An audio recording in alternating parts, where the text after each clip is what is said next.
Ayan mga Diaz, hindi lang tayo maka-tutorial.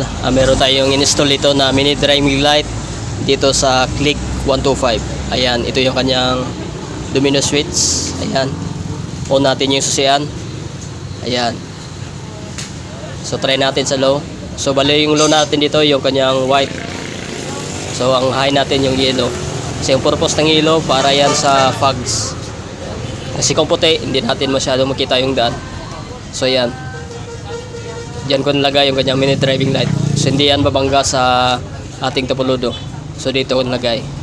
Ayan. So pasensya lang, hindi tayo maka-tutorial.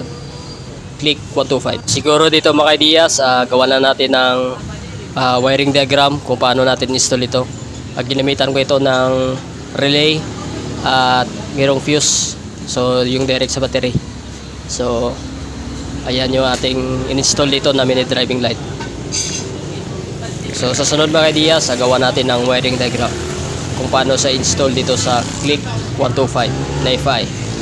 So ayan. So bali ito mga Diaz, goods na ito. Hindi ito babangga sa kanyang tapuludo. So ayan. So dito ko nilagay banda sa gilid. So ayan. Hanggang dito lang about dito sa Click 125.